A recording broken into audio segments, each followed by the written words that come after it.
225. It is July the 14th, 2005, our 187th interview overall. And this evening we're at the home of Lowell and Jenny Stapleton. Sorry, can't read my own writing here. In Pekin, Illinois.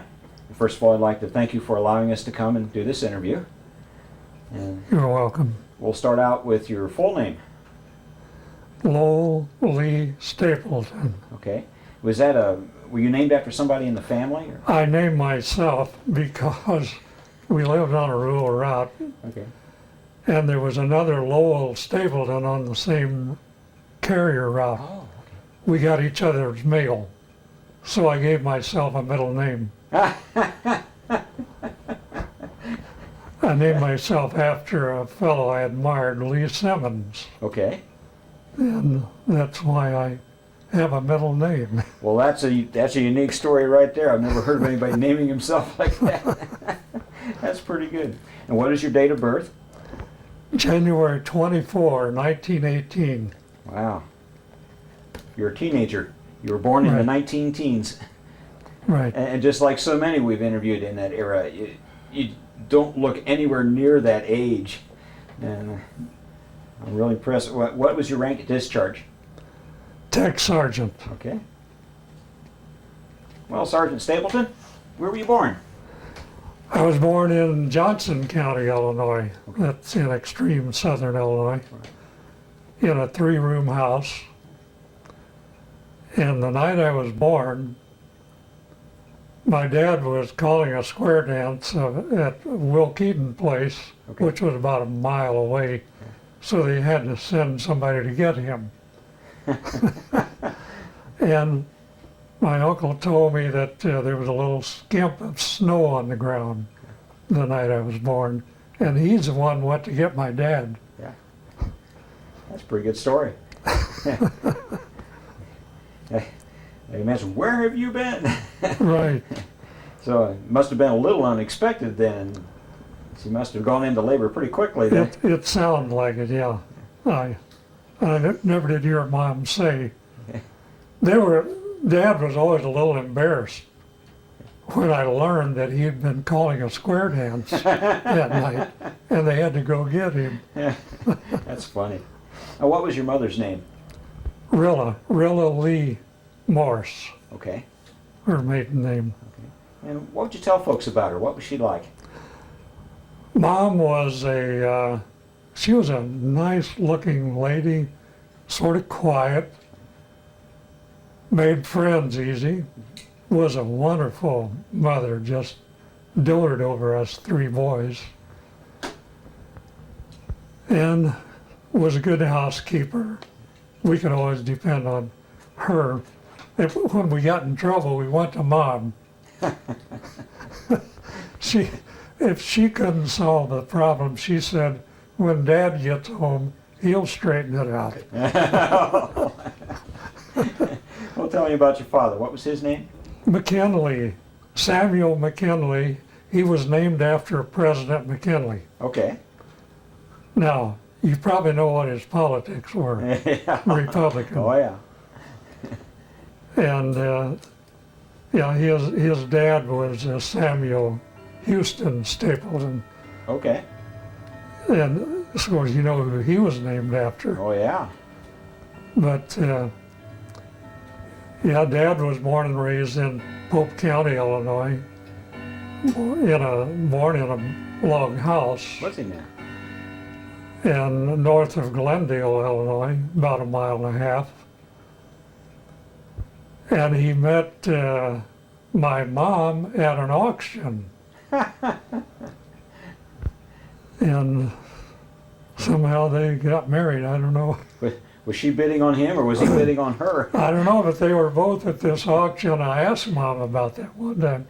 What were you doing at the auction? Well, she said, I went with Dad, her dad. Yeah. And there was my dad-to-be, and they married. Oh, that's a neat story. That's a great story. And you say you have 2 other brothers? 2 brothers. I have, my youngest brother is dead. Okay. He was in the armed service. He served in the South Pacific 2.5 years. And what was his name? Morris Morris? Stapleton. Then my oldest brother is still living. He's 90 years old. He lives on the farm in southern Illinois, next to the farm where I grew up. Oh, okay. He and his wife, Lucille, lived there. And what is his name? Clemon, Okay. Clemon. All right. And they're doing pretty good. He's not in, neither one of them are in real good health, but they're still living alone on the farm and have a lot of good neighbors around there. That's good. That's good. Any other siblings or just No, you three they didn't boys? have any children. Yeah. Jenny and I had 3 children, one son, 2 girls. Jim, the oldest one, lives down in Litchfield, Illinois. Okay. And the oldest daughter lives, Judy, she lives in East Peoria. And Candy lives at Dixon, Illinois. Okay. Jim worked Caterpillar, he was in management Caterpillar. Candy is a retired school teacher. And Judy is a realtor, and she is a marathon runner. Oh, okay. She has run the Boston, the New York, Wow. California, you name it, she has run it. Chicago, all over. I have a nephew who's a runner and doing pretty well with it. So it'd be interesting to see what he does with it. Well, Judy now is, I try to get her to ease off because she runs in pain a lot now. Ooh, that's not good. But it's not unusual for her to run 10 mile a day. Wow. And then on the weekend, there's a group of them run, and that's usually what they run, 10 miles then. Wow. That's a lot of running. Oh, she does a lot of running. I think she needs to ease off a little bit. Yeah. Not beat herself down so much. So you grew up on a farm. Yes. Okay. And did you have mechanized equipment, or did you run it with horses, or how? No, we had, well, Dad had a pair of mules. Okay. Matter of fact, he had, the best team he ever had was one he called Clem and Nora. And he bought those, he paid $400 cash for them in the 20s. Was about 1928, I would say. And he bought them from a fellow named McCormick. And he lived about 7 miles away. And Dad walked those mules home. Got home about 9 o'clock one night with those mules. Wow. Best team he ever had. Huh. But Dad was a good farmer. He was a little bit ahead of most farmers. He was a person who was into conservation. He did not plow where the water would wash soil away. Okay. He would leave strips, Huh. even back then. Unusual. It's good thinking. Yes, He was ahead of his time. he was, and I've thought of that a lot of times. And other people would talk about McKinley. How come you don't plow all that field? Well, he'd tell them, Yeah. I don't want it to wash away. Huh. And you had these people that were affected by the Dust Bowl, and they certainly learned that lesson. Oh yes, My word. Yeah. What kind of crops did he grow?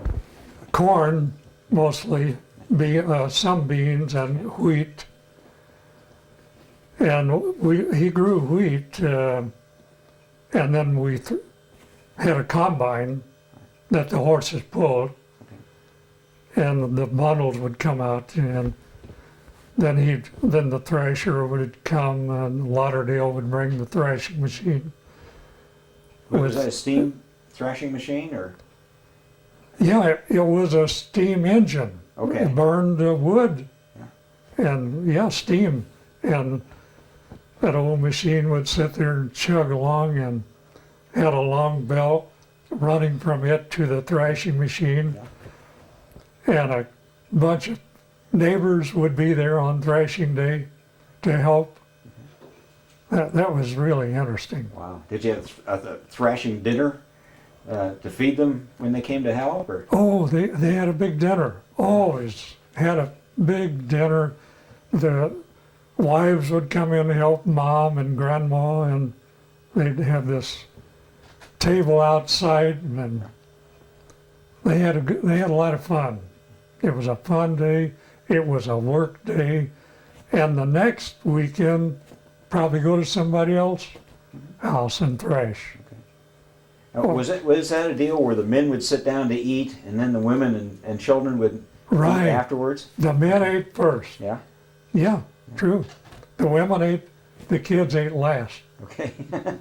Mom would say, "You kids go on out and play. I'll call you when we're ready." Yeah. Well, that had to be exciting because you had a lot of your friends over too, didn't you? Well, we didn't mind that. Oh, sure. That's great. We had a pond, and us kids would play in the pond a lot. It was fun. So what was your job on the farm? You probably had chores that Well, were assigned to you. when we were old enough, we plowed and did farm work.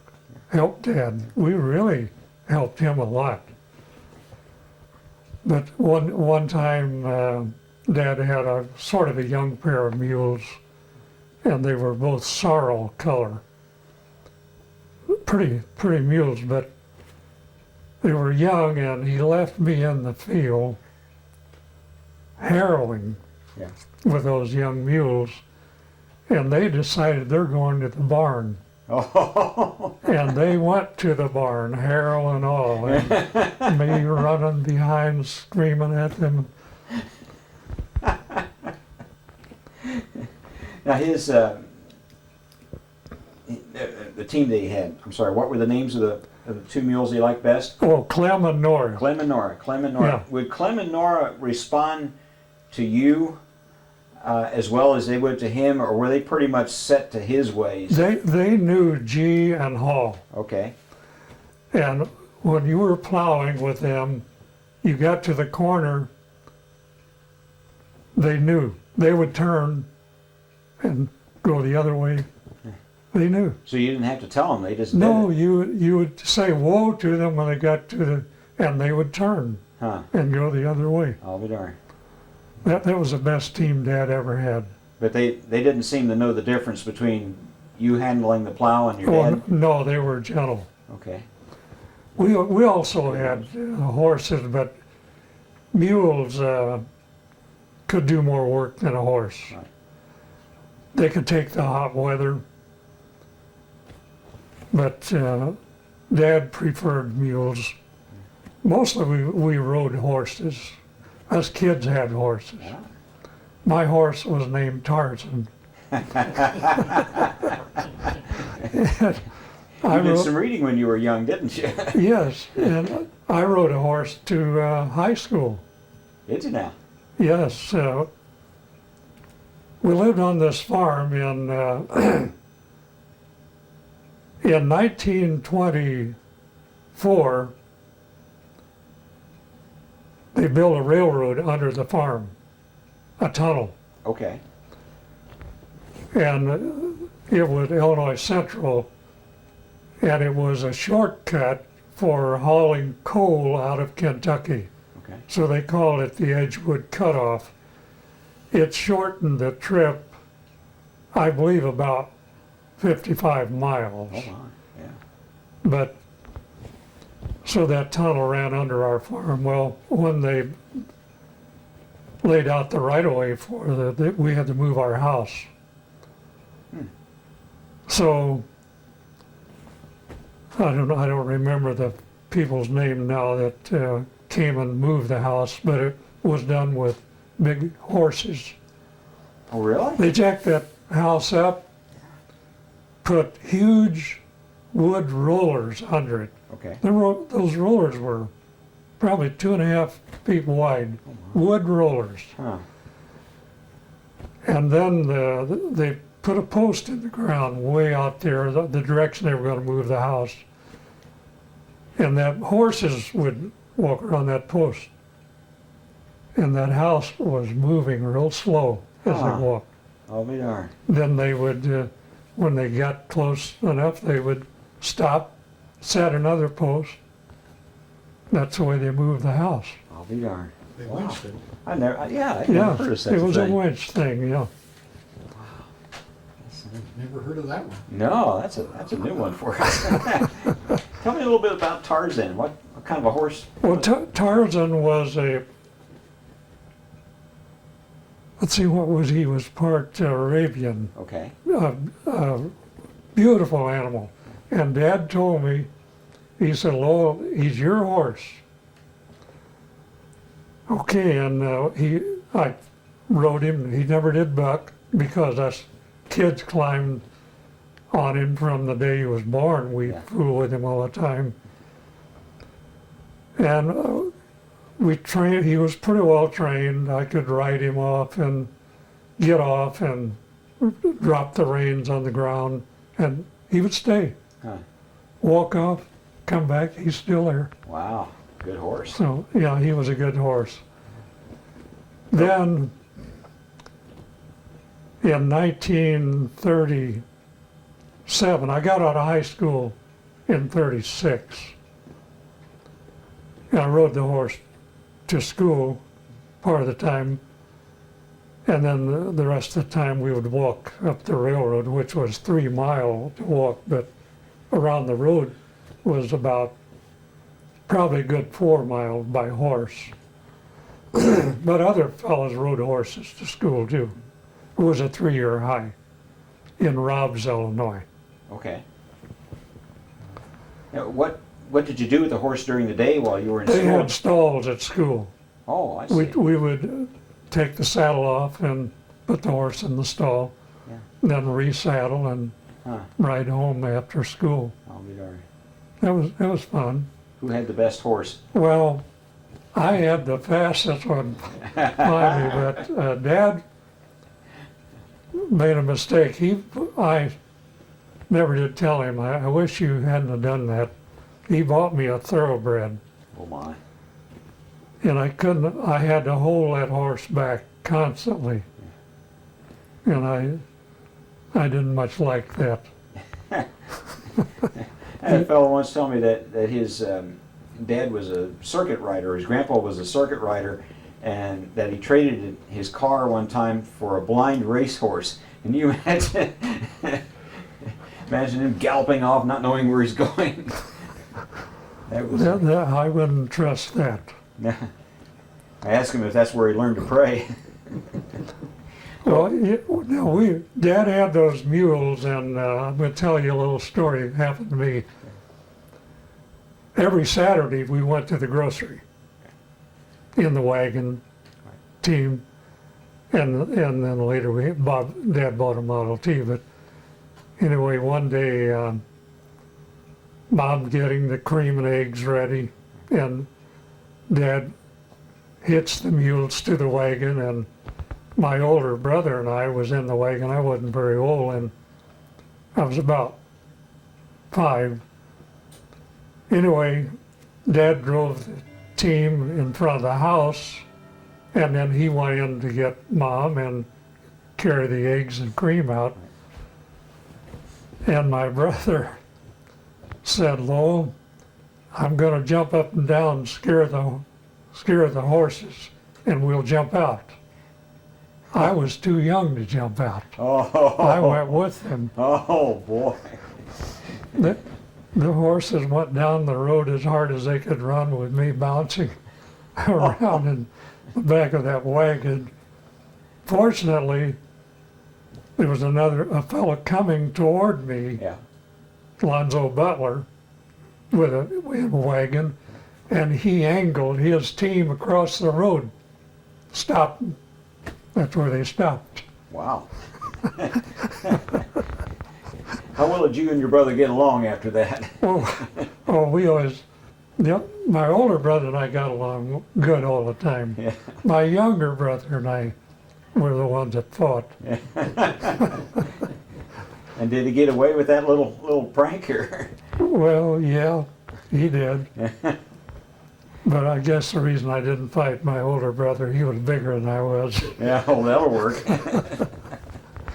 Did you ever have any jobs on the farm that you just hated to do? They were just, Well, yes, when wheat, Dad planted some bearded wheat one year. And we had to shock that wheat, and that was tough. That bearded wheat just chewed your arms. It was hard work, and it hurt. But we lived during the Depression, and I tell you, when that railroad was built, my brother and I was playing under a big white oak tree in the front yard, and two fellows came walking down the road toward us, and they walked to us boys and they talked to us, and they told us who they were, I guess, but anyway, they told us that we ate dinner with your grandpa and grandma. Oh, okay. okay. So when they left, we went to see they just lived about 200 yards. Yeah. And Grandma said they were surveyors for the new railroad. Ah. And they left some cheese in a little saucer. Yeah. And Grandma saved that for us boys. Huh. And first cheese I ever ate. Oh, really? Yeah. Yeah, that would have been about 23 or 24 when those fellows walked down the road. But when they built the railroad and the Depression come along, and there were lots of transits. We call them hobos, but they were people out of work. Right. You could stand at either end of the tunnel that ran under our farm. That tunnel was a little over half a mile long. Wow. But you could stand at either end and look down on those trains, and the top, you might count 100 people on top of those trains. And if you were, once in a while, we'd be down by the track and watch the train, and you'd see whole families in boxcars. The doors would be open. Yeah. Wow. Yeah. Hard times. Yes, and those people were out of work and they were hungry. Often they would camp at the south end of the tunnel and also at the north end, because there was a spring there at each end. Oh, okay. Good water. Huh. And they would build lean-tos, and sometimes the people would stay there for 2 or 3 weeks. Huh. Well, they had to have food. And they'd come around, and Grandpa and Grandma always opened their door and invited them in to sit down at the table and eat. But Mom never did. She was a little skeptical, I guess, but she did feed them. And then the black people, there'd be some black people come. Mom never turned them down, neither did Grandpa. And at night, they would sleep in our barn, in the hay loft. And the first thing in the morning when we would get up, us kids would run to the barn, climb up the ladder, and we'd, 1, 2, 3. We'd whisper how many's up there. Sometimes it'd be 4 or 5 up there in the barn. And talk about being hungry. Sometimes we'd be in the barn milking. And one morning, this one fella came down out of the loft and he wanted to know, could he have some milk, please? So Dad milked a cup full of milk and handed it to him, and he drank it right there. That's fresh. warm, fresh milk. And people were hungry, looking for work. We lived on a farm. We grew our own food. Grandpa had a grist mill. We had a good meal. We had good flour because we raised our own wheat. Took it to Golconda and waited for it to be ground into wheat, brought it back home. Butchered our own hogs. Grandpa butchered a lamb every year. Dad would leave. When he'd butcher the lamb, Dad wouldn't stay around. Oh, really? No, he would leave every time. Why was that? I don't know. He didn't like the idea of butchering a lamb. Huh. So he would leave. Did they make sort of a mournful cry or something? Well, sometimes. Do you ever see them butcher a hog? Never actually watched it. Well, Dad was a pretty good shot, and he's the one that always, with a .22, he knew just where to shoot that hog, and that hog would just drop straight down. On Butcher Day, there'd be maybe 4 or 5 families come to help, and then when they butchered, we'd go to their house and help. And of course, we'd have fresh meat for dinner always. Dad also grew sorghum, cane. And we had a fellow in the country down there, his name was Lath Thompson.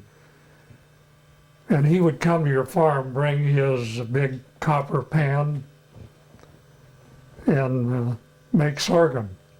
And we would strip that cane, cut it, and haul it to the mill, and then they'd hook a mule to that big old, the mule would, and we'd feed that cane in between the big gears, and it would squeeze the juice out and run out into the big pan, and they had the fire going under that pan.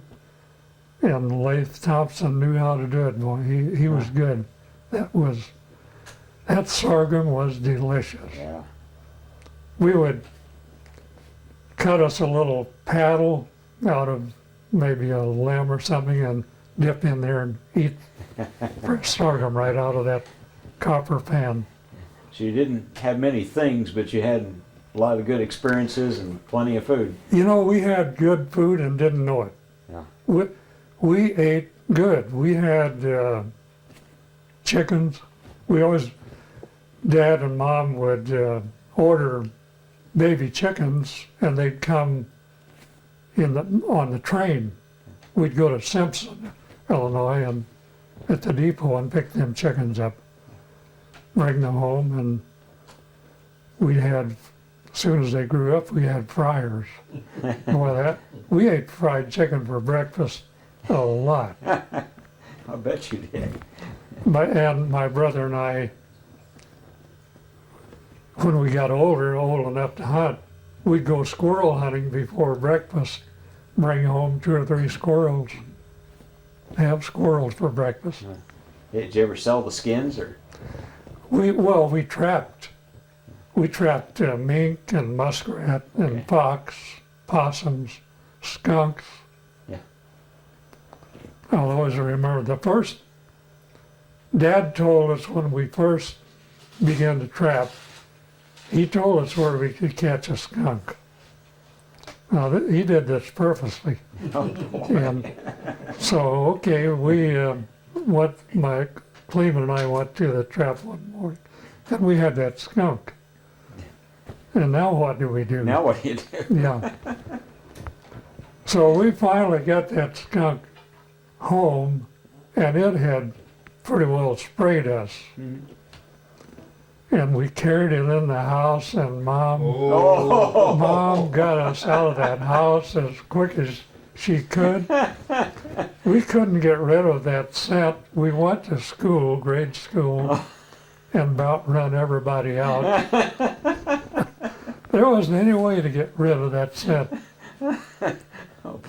We changed clothes, but we still had it. Not as bad, but it was pretty rough.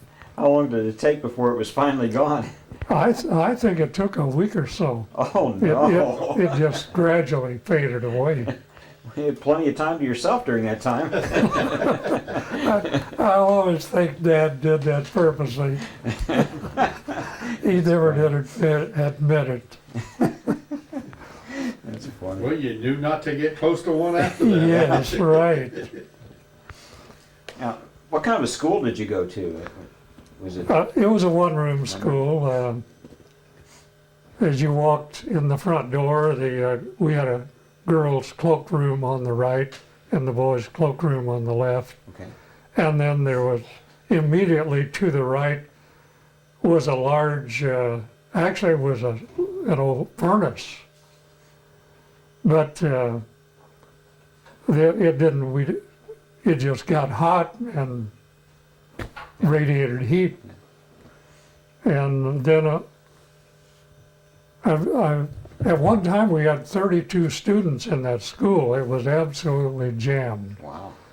And on the right wall, as you walked in the wall on the right, the blackboards ran the full length of the school. And then we had two blackboards up in the front. But I remember those teachers. My favorite was Orland Meisel. Okay. I always liked him the best. What did you like about him? Was he just a Well, friendly fellow? he just knew, I understood him better. Okay. Everything, he just had a way about him that he had created you listened to him and knew what he said. We had an incident in grade school. We had this school teacher, his name was Brose Phillips. And he was a wonderful fellow, but he was disabled. He couldn't raise his arm up over his head. Well, one day, a cousin of mine did something, and I never did know just what it was. And I really hated this. And Rose Phillips was going to give him a whipping. Back then, they gave us in school, there was hickory switch in the corner all the time. And you probably got it again when you got home. They were true. Yeah. But anyway, Cletus's oldest brother said, "You're not going to whip my brother." And Mr. Phillip was disabled, and unfortunately, Lewis got him down. Oh, no. Yeah, and us kids were all screaming that he quit, but that really bothered me. It always did. And I asked Cletus later about that. I said, "What did you do?" And he said, "I don't know. I can't remember what I did." Yeah. Was he disabled from a war wound or just in general? I don't know.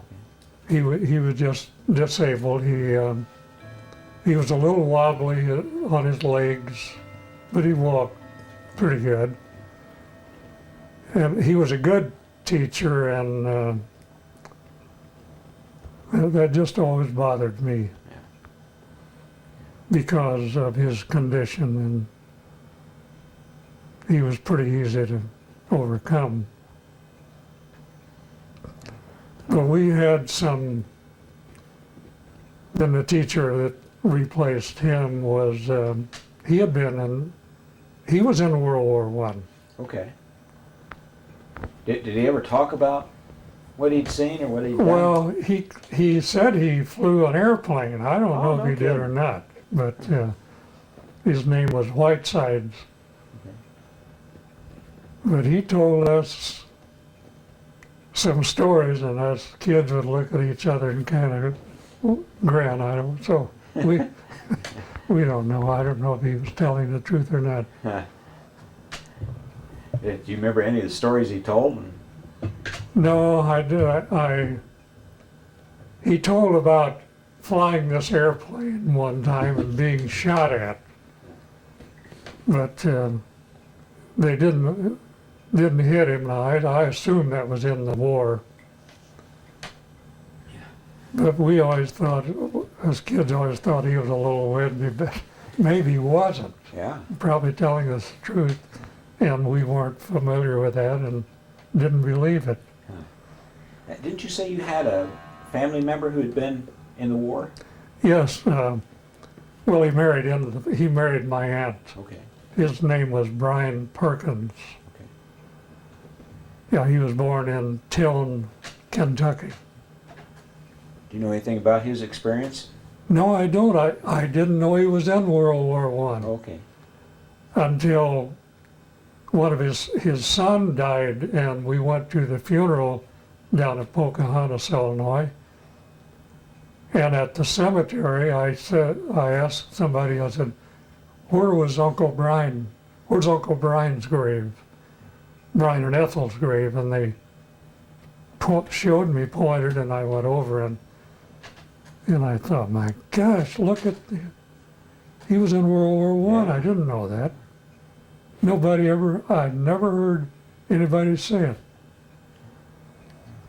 Now, coming in, we passed a sign that pointed to Everett Dirksen's grave, Senator Dirksen. Do you Yes. know anything about that, or did you ever know the man? I never met him. I've seen him, and heard him talk, but didn't know him at all. The Dirksen Library is over there. Okay. Yeah, he's buried in the cemetery on Route 9. Yes. Yeah, the Dirksen Library this is Sheridan Road. The next street over is Broadway. So the Dirksen Library is on Broadway. Does that contain any of his papers? Oh, yes. Senator? Okay. Yeah. Matter of fact, they just built a new one on Broadway. The old one was in the library downtown, I see. and so they ran out of space, so they built a new library, and Dirksen Library, and all of his papers are there. Okay. That might be interesting for you to go there. It would be. It would be. I would Yeah. always like Senator Dirksen. Growing up He watching. was quite a speaker. He was. He was very eloquent speaker. I remember that he wanted to make the marigold the national flower because that was Right. one of his favorites. Right. Yeah. He didn't get it done. You also said that you used to see movies in the park. They would set up movies for you. Hmm. Where was that? Well, that was in Urbana. In Urbana? Yeah. Okay. They did some of that in Peoria. Well, but that was before I came to Peoria. Well, I did go to one with my cousin one time, but my cousin Arnold and Carl and Elmer, they told me about the movies they would go to. Okay. Didn't cost anything. Ah. Yeah. Do you remember any of them? No, I don't. But of course, movies in Peoria. I came to Peoria to stay in 1940 Okay. when I got out of the CCC camp. Ah, I see. And when I got out of high school in 36, and then I did farm work, 50 cents a day for Mr. Radford, and then I worked for Arthur Chester. And my older brother also did that some, 50 cents a day. Wow. But then we decided, my younger brother and I decided that let's join the CCC camp. I had a couple of stories I'd like to touch on before we go into the CCC story. You said that somebody brought a movie to class one day, and it was a hand crank movie? Yeah, yes. Yeah, tell me the story on that. Well, I don't know who the fellow was, but we knew he was coming, and we were to tell our parents, and we did, and they all came. And here he came in this old car, and he set that projector up.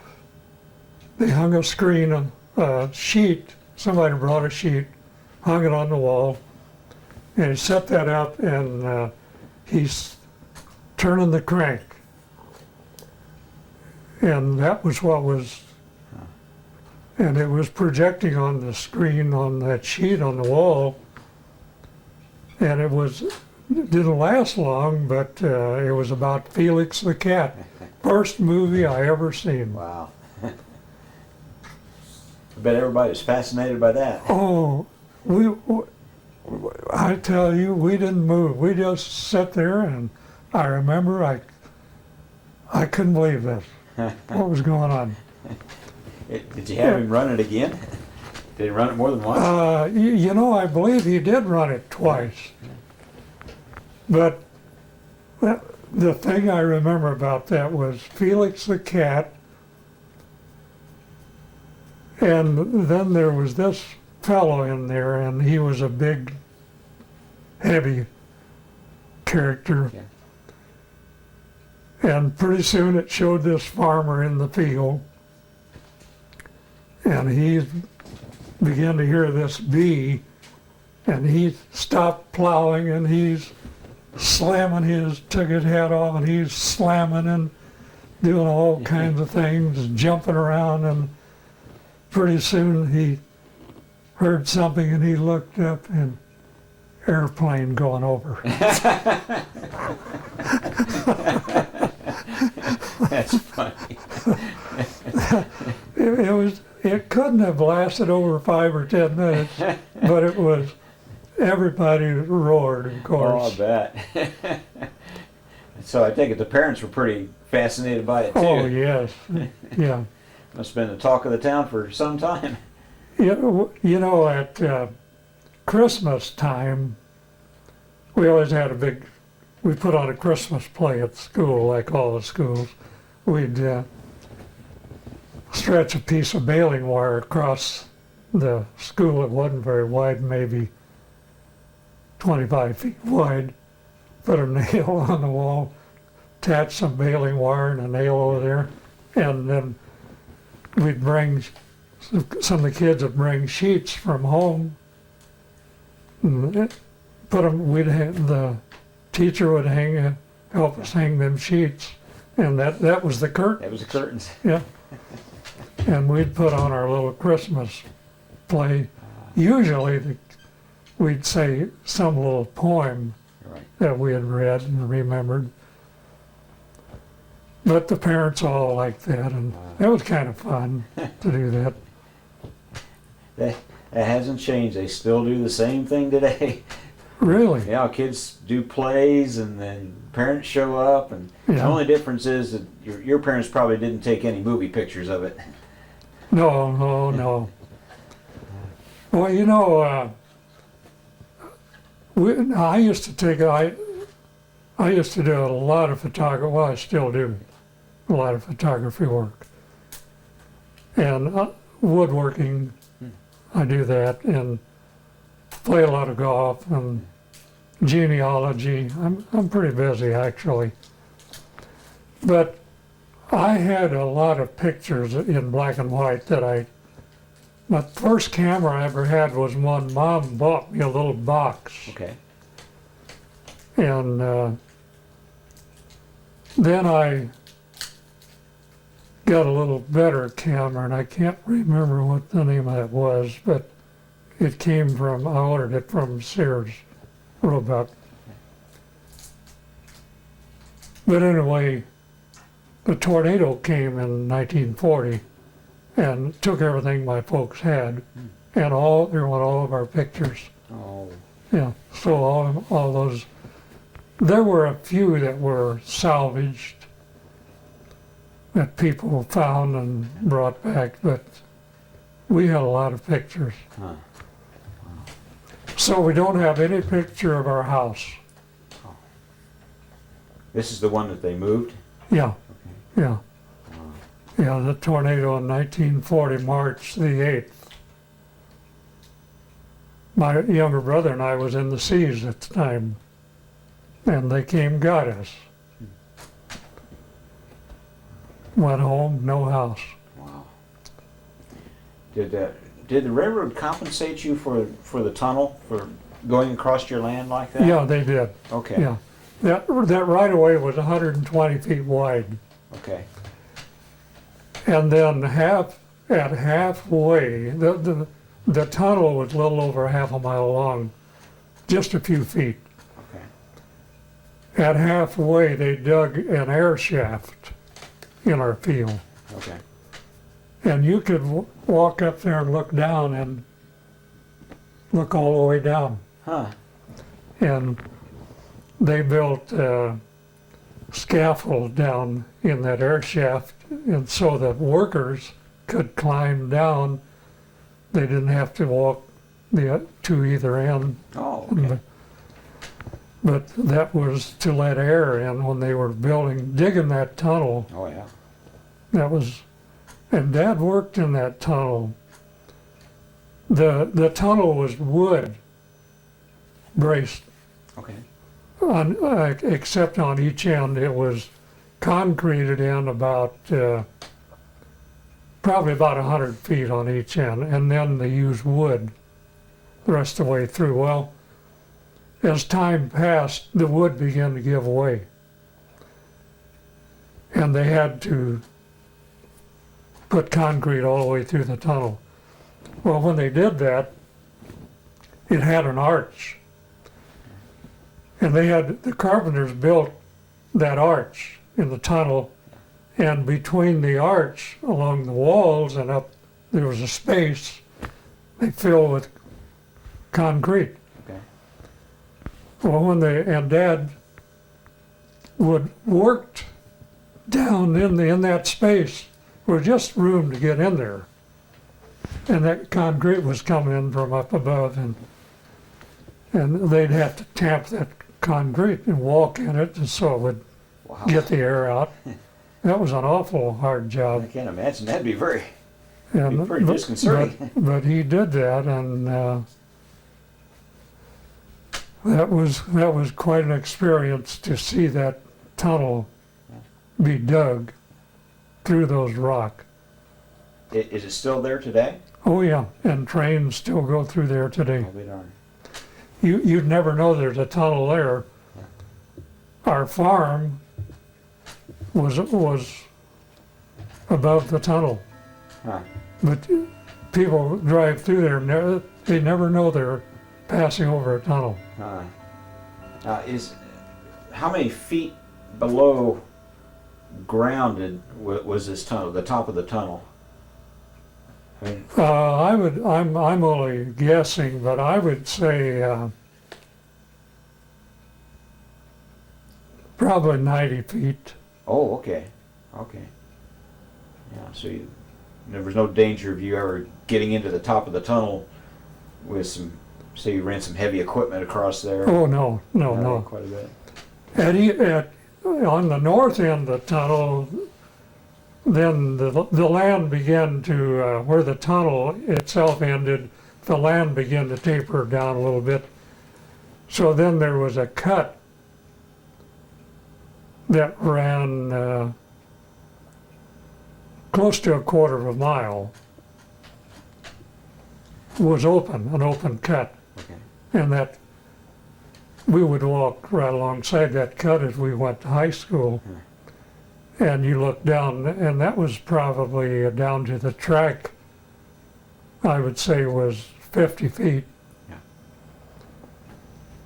And then occasionally they would, some of the rocks would loosen on the sides, and they would bring a crew of men in, and they'd tie a rope around to a tree up, and then back off the tunnel and move rocks with bars, and they'd tumble down.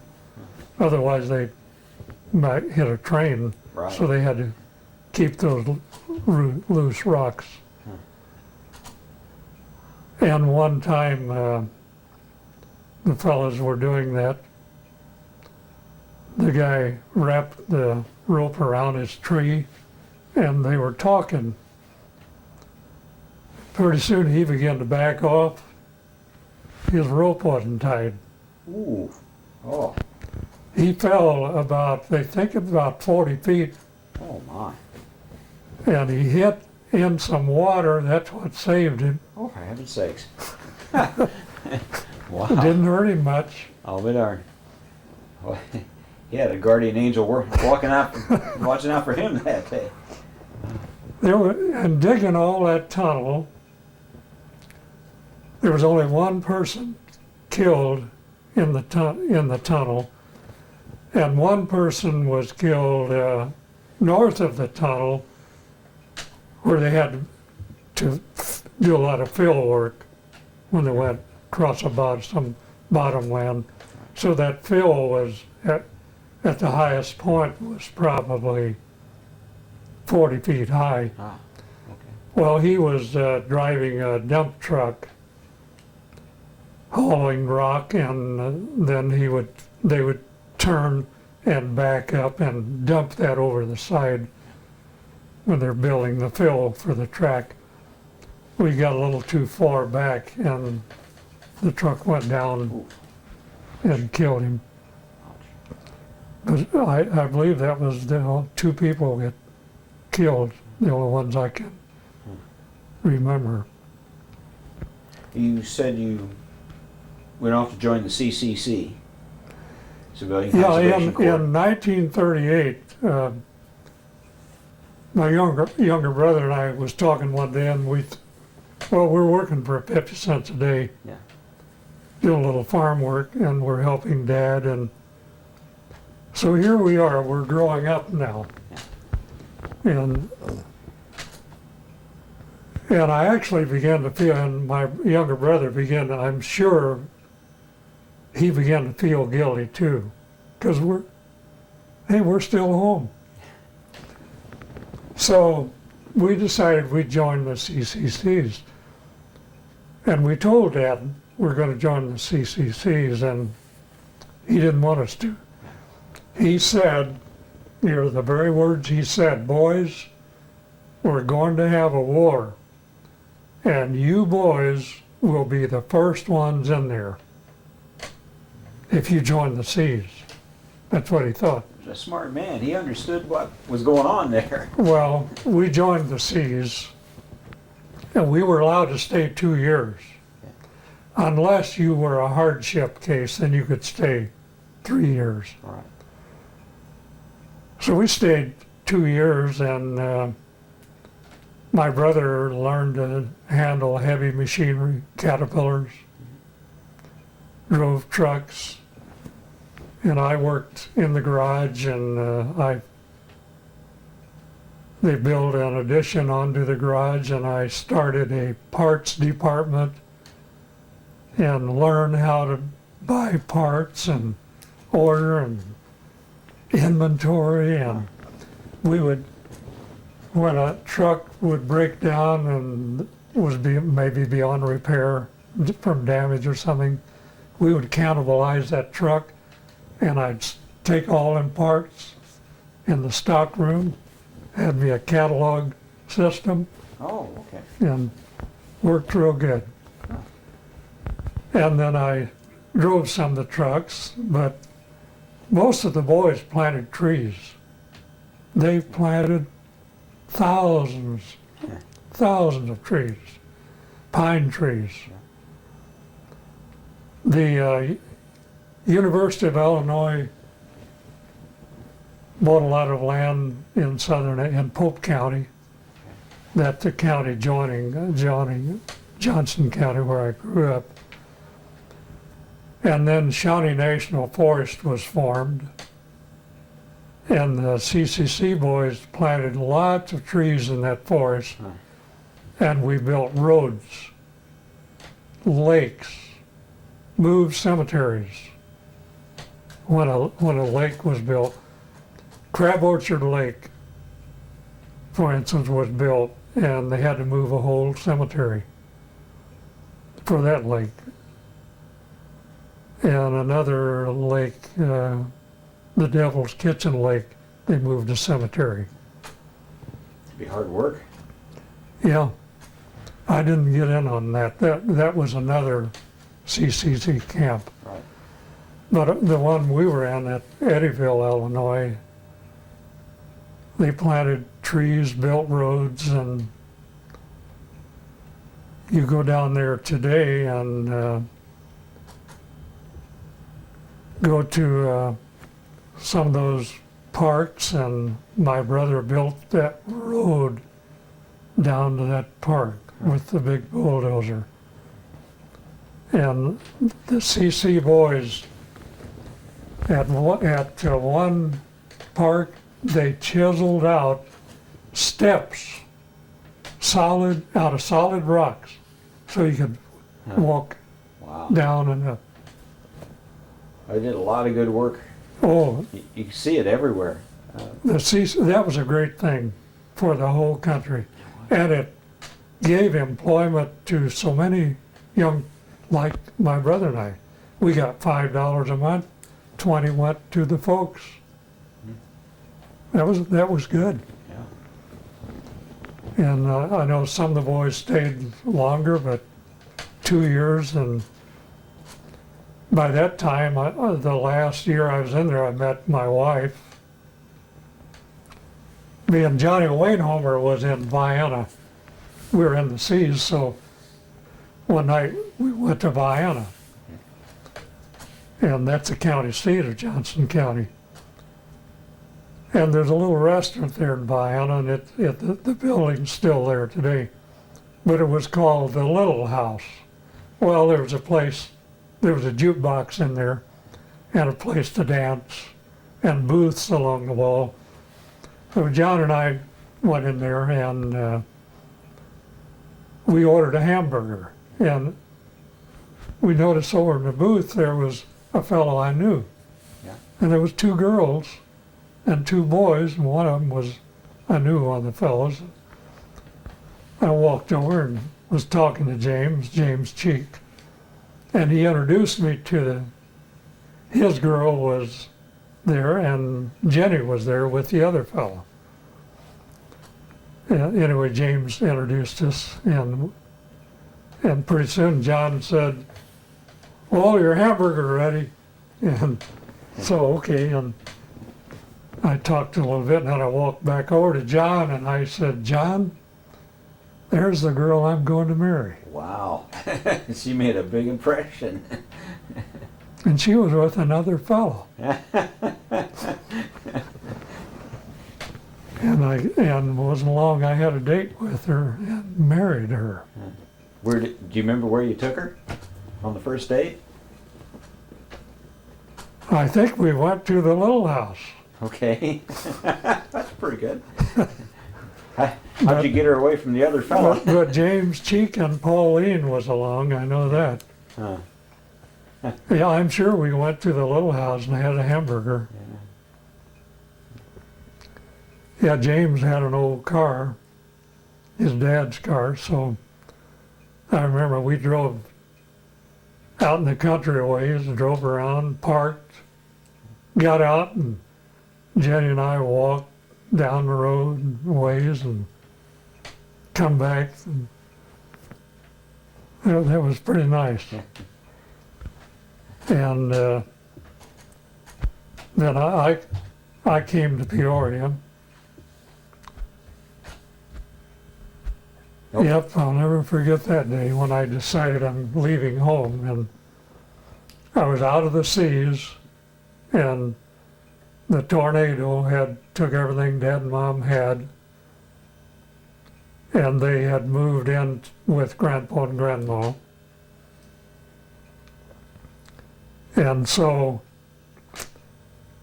well, I really did have this guilty feeling, and I told my brother, well, we had company come down from Peoria, my aunt and her husband, and a couple of children, Carl and Arnold.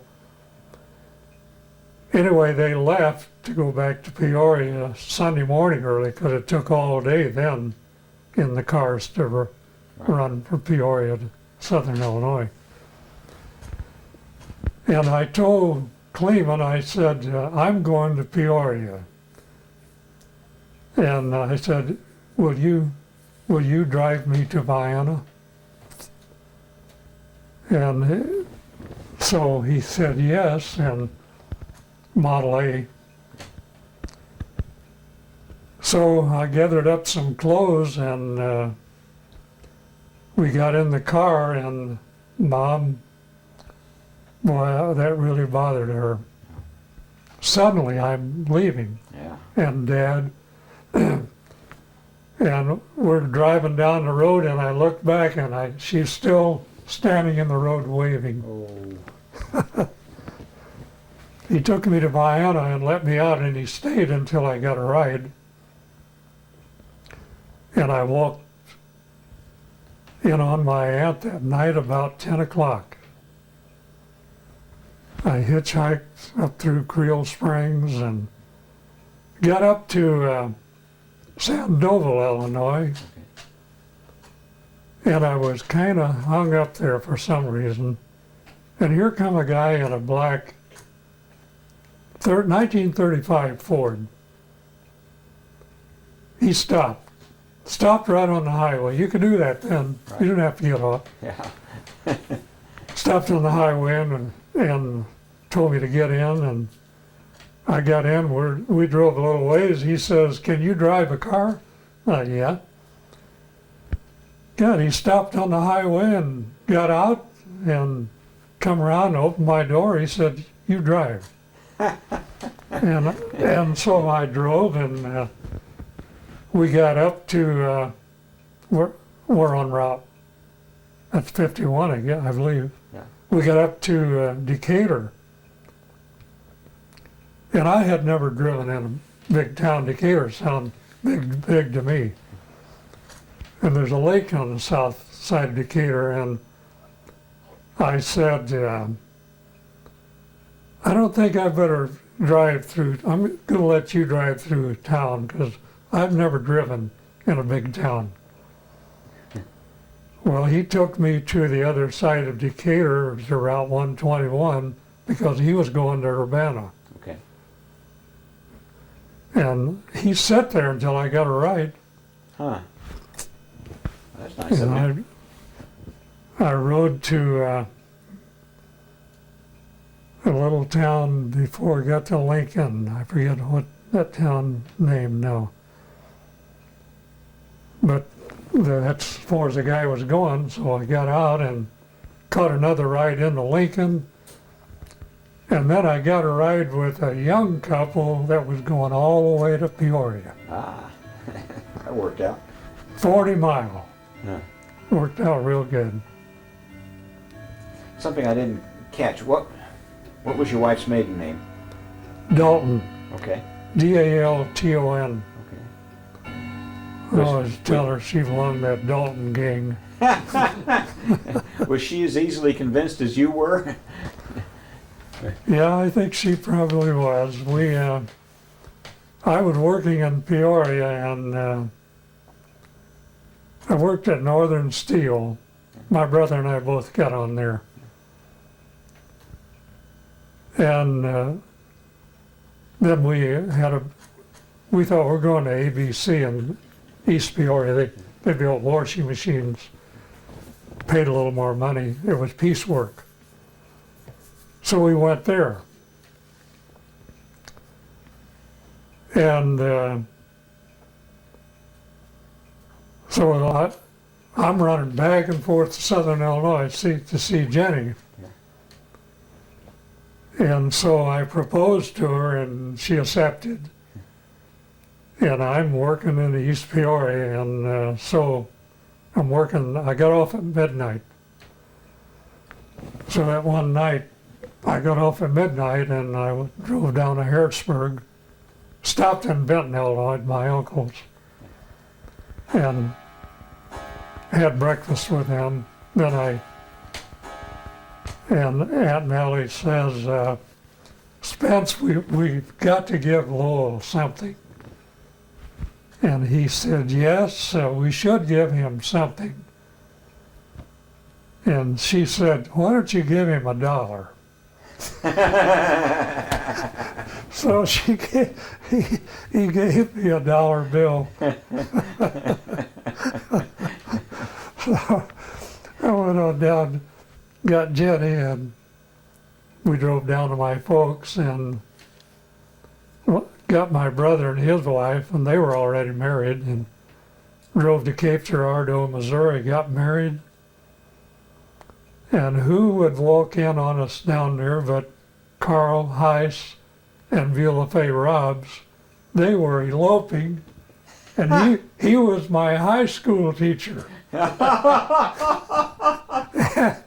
They made us promise not to tell anybody.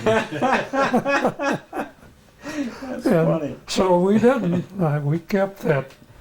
Of course, finally everybody knew they got married. That's funny. It's funny how things happen. It does. It does. You can't get away with anything around. No, you you always can't. somebody there.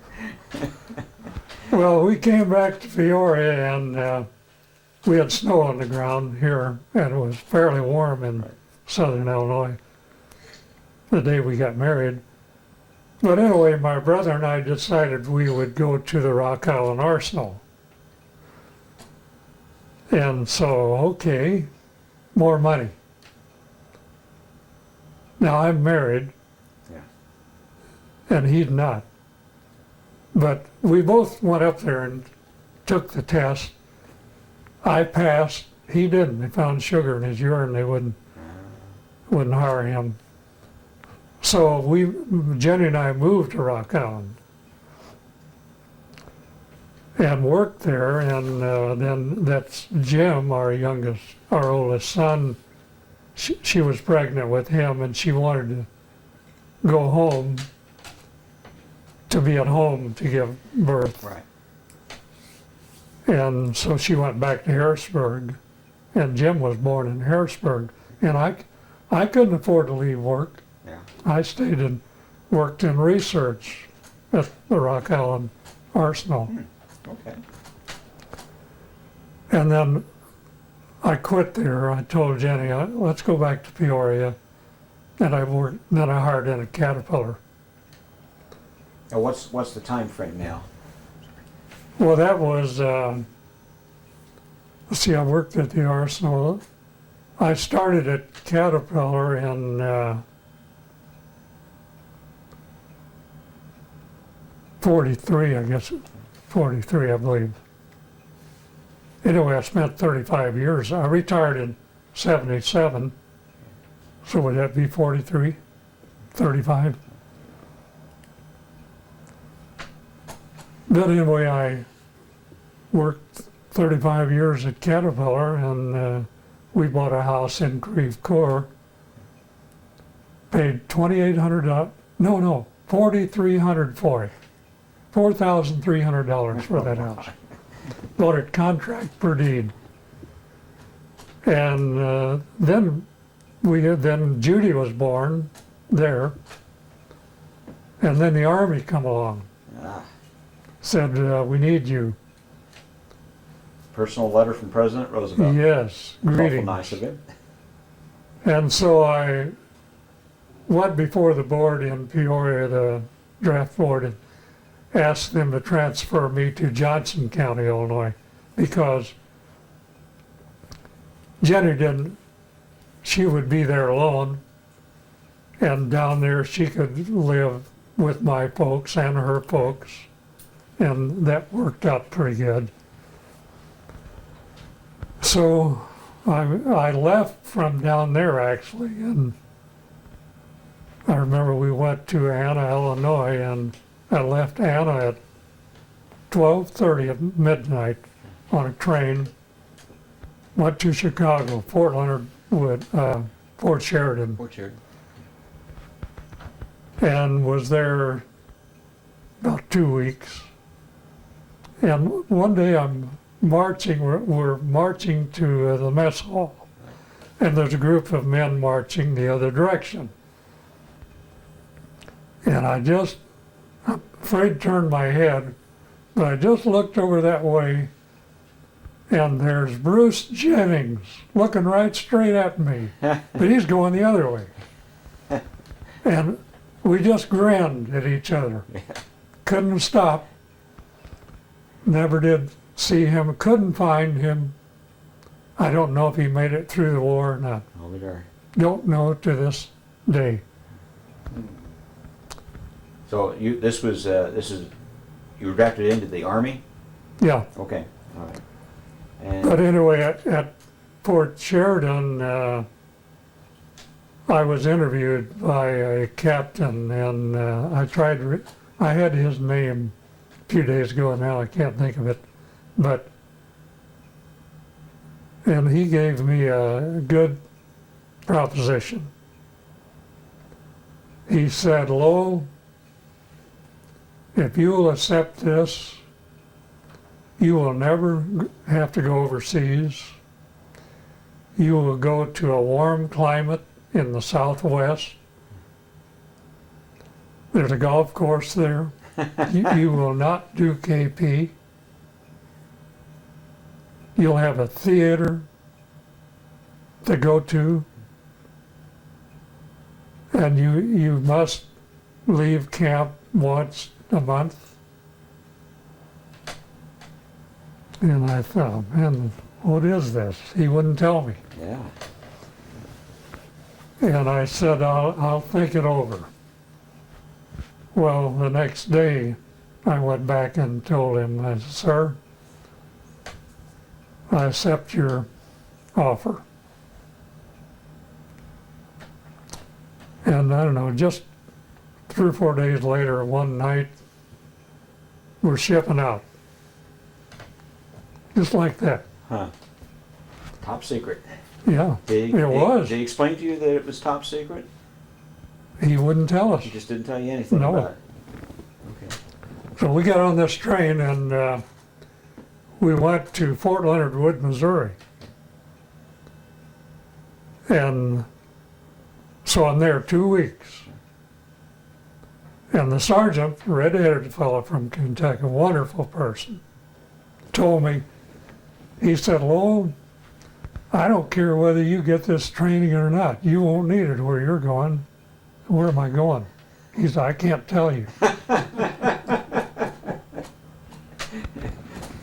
But I really enjoyed that guy, and he kind of liked me, and we had a lot in common, and Right. we talked and talked. And one day, there's a young fellow there digging a hole under one of the barracks. There was quite a crawl space under that, probably about 4 feet under that barracks. And I says, talking to him, I says, why are you digging this hole? He said, I threw a cigarette down and the sergeant seen me. He had to dig a 4-foot square hole, 4 feet deep, 4 by 4. bury that cigarette, fill that hole up, dig that hole, that cigarette butt up, put it in the ash, in the trash. And he was a small person and from Kansas. Okay. And I talked to him quite a lot, and he loved the Army. He said, I'm going to stay. This is a lot better than milking all them cows. That's a good And I guess he stayed as far as I know. I never did see him anymore.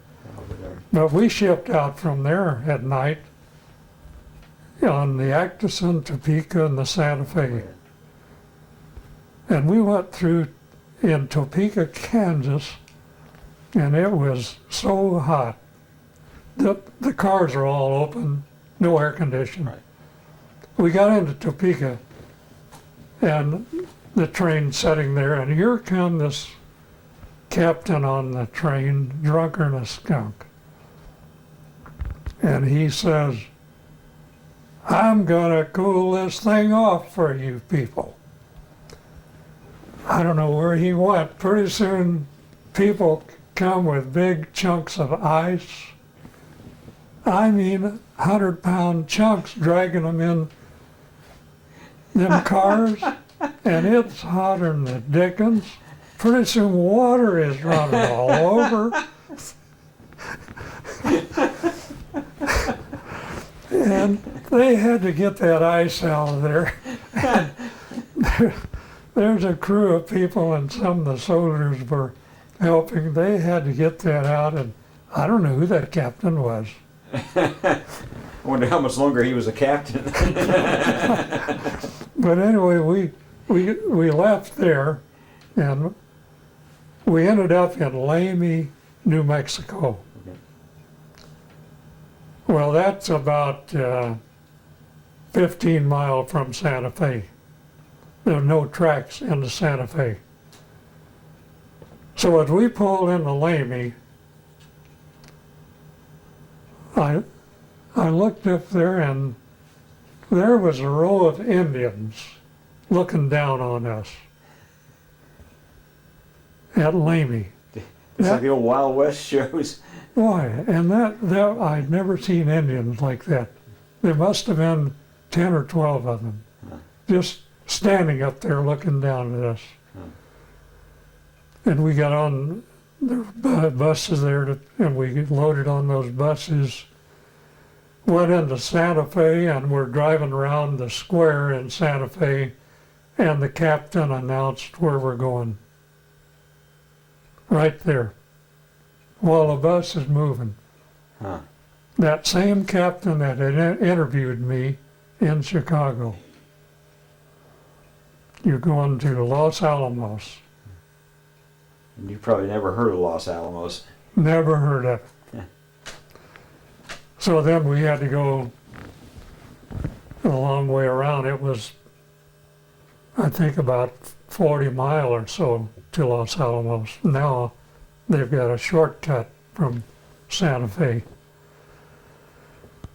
But that's the way I ended up in Los Alamos, and went in there. I was an SED, Special Engineer Detachment. Okay.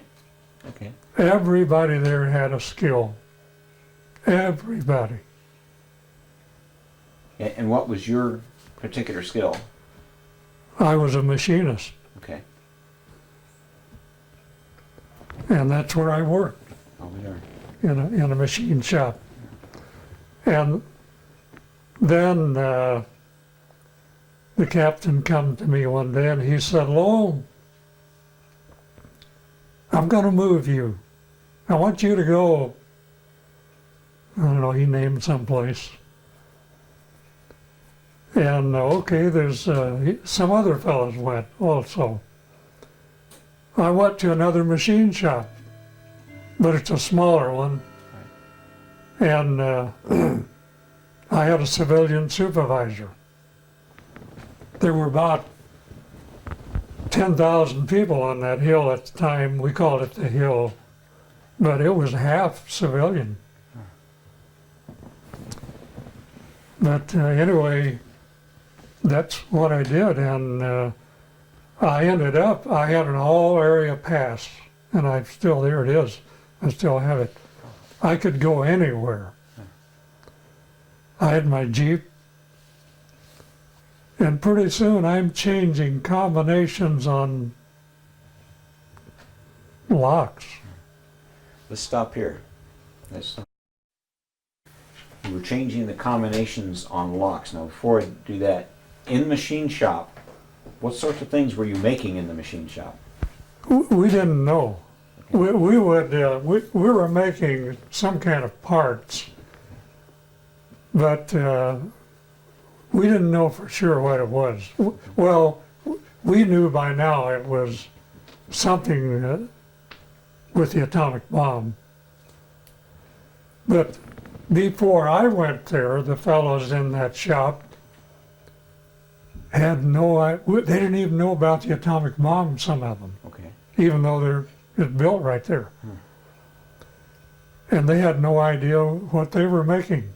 We would get I'd get a part and a blueprint, it would only show what I had to do. Right. Just that one section. Yeah. Okay. And what is it? You didn't know. Oh, you're making tubes or Yeah, it might be a little a casting. square container or just, Yeah, yeah. might be a little casting, might be a tube thing. And sometimes you'd make one, maybe two or three. And these were all parts that they would take and assemble and test out and decide, well, maybe we need it this way instead, and come back and tell you make this part. And Yeah, yeah, but they really but didn't know that's the how to only time build I seen it. okay. And then when I moved to the other place, it was a smaller machine shop, and it was more of a utility type machine shop. We had lathes and mills and the necessary tools there. Right. And but we did quite a bit of machining there. I probably did more there than I did previously. But for instance, one time they brought a big Caterpillar connecting rod in. And the guy says, take it to Stapleton. He knows all about that. Well, because I worked Caterpillar didn't necessarily mean I knew all about it. So what do you want done to it? He said, we want this, the crankshaft bore needed to be bored out. And okay, they could only give me, I had to have a dimension. So I said, well, did you mic the crankshaft? Yeah. Well, they gave me the dimension of the crankshaft, so that pretty well told me what dimension to bore, make the bore. And I figured, well, plus or minus 5/10 tolerance, and so I set it up on a lathe and made sure everything was square and took equal amount off each side, and that's all I could do. I didn't know the distance from the center of the throw to the connecting rod. I had no idea what it was. They didn't know. So I just centered up the big bore and bored it out to the diameter that I wanted. As far as I know, it worked. They never did bring it back. Did you have any concept of what an atomic bomb was? No. No. You just knew it was a big bomb. Right. But I'll tell you one thing. I had an all area pass, but now they had a lot of civilians there. And you walk into the office and there were all filing cabinets, might be 4 high or so. Every one of them had a dial lock on it. Well, I had to go in and change the combination on those. And I would go in, I wore my badge, and I'd tell the girl who I am and why I'm there. And she'd give me the combination, the present combination, so I would open it, and it was fairly easy to change that combination. I would change the combination and write it down and write my name under it and date it and give it to her, and I would forget it. Yeah. Doggone right. Yeah. I did. I purposely, I didn't want to I remember. wouldn't want to know. I'd have her check it, make sure it worked, and I'd leave, go to the next one. But one day, we got a call, and so Stapleton's got to go to the general office, headquarters. They couldn't get the safe open. Gosh, I got there, and it's a walk-in safe. Oh my. And I'm carrying my little toolbox. Yeah. And had all my tools, and I talked to the girl who worked there and asked her about what happened, and she didn't know. She said, when we come in this morning, it won't open. And had it ever done it before? No. But what I'm doing is stalling, Yeah. because I'm thinking, where would I drill on that thing? And how would I drill it? So finally, I kept fooling around there, and it opened. And I don't know how I opened that. It was stuck somehow. But they never did know the difference. And They thought it was amazing skill, and you knew it was amazing luck. they thought I was wonderful. That's funny. What kind of metals did you work with when you were building these parts? Usually beryllium. Okay. We worked that lucite there, that magnifying part, but that beryllium also. Okay. We had bar stock beryllium. That was amazing. Beautiful to work with. Only the best. It was. Now, who did you report to from a military standpoint? You reported to that same captain? That captain and I were buddies. Okay. Yeah, he was all right. We got along real good. But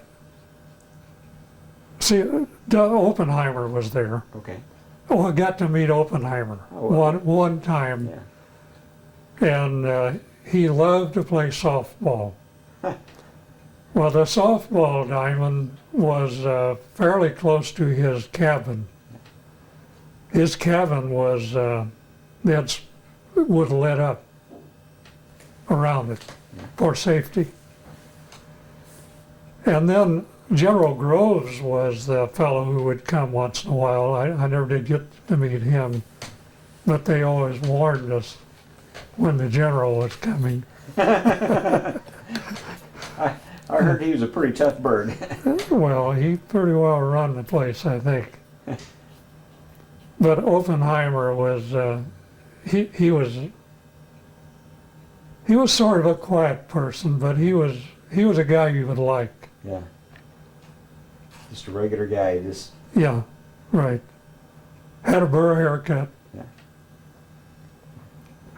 we had a story when at Oak Ridge we had interviewed a nurse who worked there, and General Groves came into her emergency room one time and was trying to explain to her just how important he was, and she said, "But General, you left your rank outside when you came into my emergency room." He couldn't do anything about it. He wasn't happy about it, but he couldn't do anything about it. Yeah, I would see General, he'd come and they'd let us know, and so we wouldn't look too bad. But he never did. The second place I worked, he never did show up there. The only time I actually seen him up very close, he was walking sort of toward the lab with 4 or 5 other fellows. But I got to tell you about the time I went to the assembly plant. I had never been there. And so one day I had some loose time, and I thought, I'm just going to drive down to the assembly plant, which was about 5 miles from the lab. Anyway, I got to the assembly plant, and I stepped out of my Jeep, and I took a few steps, and I thought, where is everybody? And there's 2 bombs there.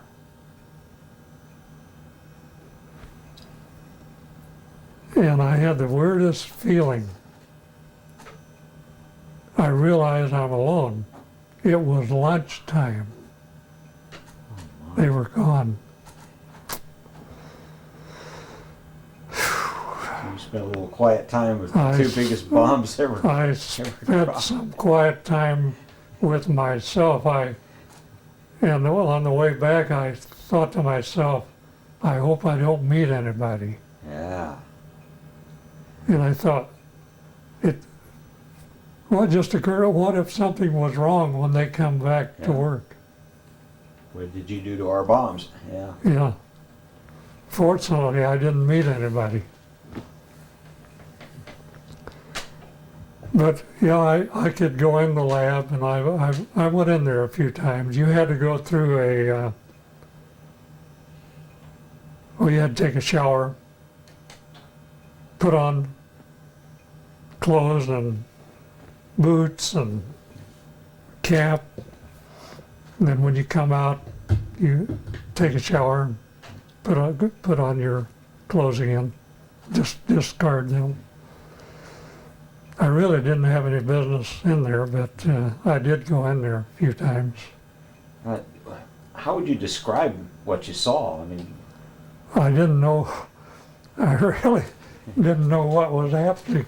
I just seen people sitting, working, and but I mean, when you saw the bomb, I mean, how would you describe the bombs? well, it was probably like the one that they hit Japan with. Big, fat, it was almost as big in diameter as it was long. Okay. It looked to me like they were pretty well assembled. I didn't get any closer to them. I didn't want to. Now they had two different types of bombs that they used. Did those two bombs look alike? They looked alike, those two, yeah. Okay, so we had, I think, 3 bombs total. One we set off in a test just to see if it would work. One we dropped on Hiroshima. The other one we dropped on Nagasaki. And the other one we hoped we wouldn't have to use because we didn't have it yet. That was my Well, you know, understanding. when they set off that first bomb at Alamogordo, they really didn't know if that chain reaction was going to continue or not. Ooh. And some of the fellows that I worked with was down there that night and he said there was a thunderstorm. Well, the last part they installed was machined in an air-controlled building. But when they got down there, it's hot. Apparently it had changed in dimensions ever so slightly, and they had trouble getting it in. And they said Dr. Oppenheimer was really sweating. That bomb was on a steel tower, 100 feet up. And according to what the captain and they told me, that bomb created so much heat that the tower actually flowed out into the desert. Wow. Into Just the sea. melted and Well, I had some of it. The captain gave me some of that. He gave me some of that material in larger chunks. And he said, this is some of the steel tower, the red part. Wow. I suspect that's probably still active. It could be. I wouldn't be surprised if that is not still radioactive. Now, what kind of precautions did they take against radiation? Did you have to wear some kind of badge or something? Those fellows wore a badge. Okay. Yeah, it would change color. All right. Yeah. Do you know if anybody was contaminated with radiation? Yes, I do, and I talked to the nurse about that, and that took care of the young fellow, but I don't know enough about it. She told me, well, the fellows told me also that when it happened, they didn't nobody I talked to knew exactly what happened. But one person described it, said, well, he scooped it up with his, whatever it was, with his hands. They said he may have saved the hill from going. Wow. But I don't know if that's true or not. But anyway, the nurse who took care of him, I talked to her, and she said when he came to the hospital, he was burned, his hands and arms, and he lived, I believe, about 3 weeks. But she told me the flesh began to fall off his bones. Oh, no. Anyway, they brought, he was a young scientist from New Jersey, and they brought his parents, flew them down there. I don't know if they got to see him before he died or not. Oh, boy. But not, the nurse told me that. I don't know, and I don't know enough about it, but she was telling me about how awful it was. Flesh began to fall off his bones. And there wasn't anything they could do. Just No. had to watch him die. Yeah, Give him as much comfort as they could, but there really probably wasn't anything there. right. Oh, my word. The way I knew I got acquainted with that nurse, I came down with rheumatic fever. I got up one morning in the barracks and I couldn't get up. I couldn't stand up. The pain was so bad, just suddenly like that.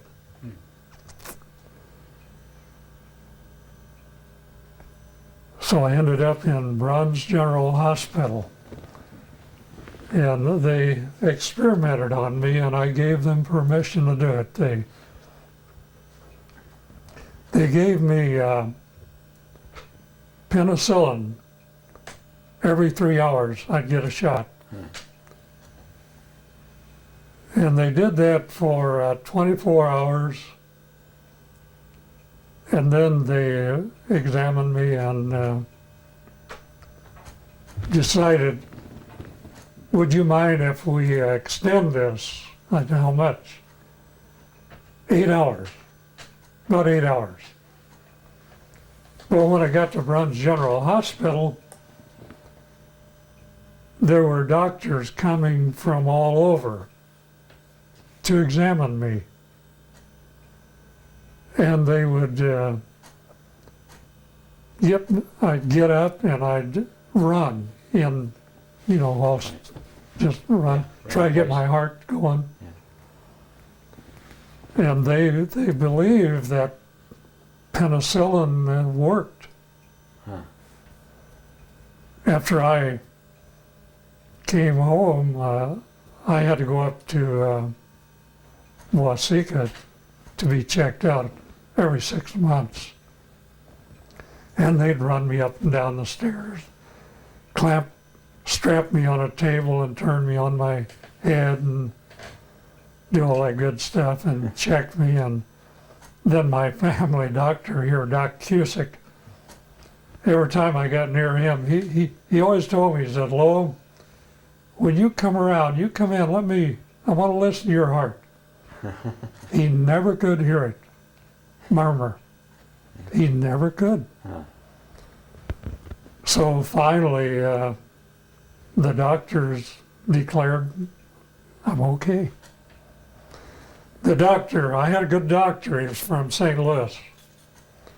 And he told me, he said, Lowell, you'll grow out of this. You got a little heart murmur from this, but you'll grow out of it. I did. That's great. Now, when you were at Los Alamos, were you allowed to leave, or were you confined to the Los Alamos base? No, we had to, we had a 3-day pass once a month. Okay. They encouraged us to get out of camp. But when you went into town,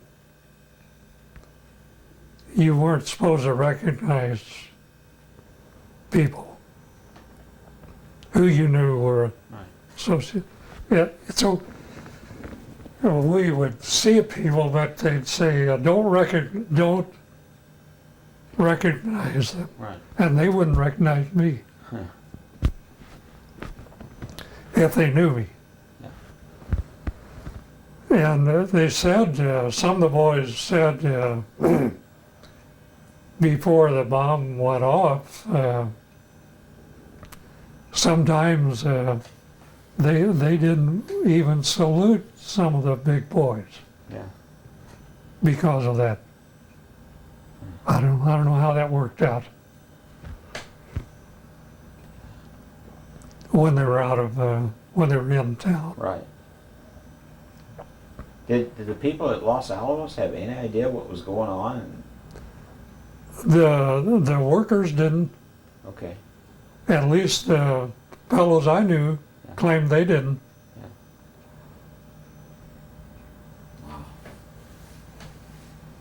I think they finally did right near the time it was set off. But John and Junior Thorpe and I knew them two boys pretty well. They were from California, and boy, you talk about machinists. They were. Then we had another good machinist was Irwin from Rock Island. I tell you, we did some work in that machine shop that was really interesting. Precision. Yes. Anything in particular stand out right now? Pardon? Anything in particular stand out right now? No.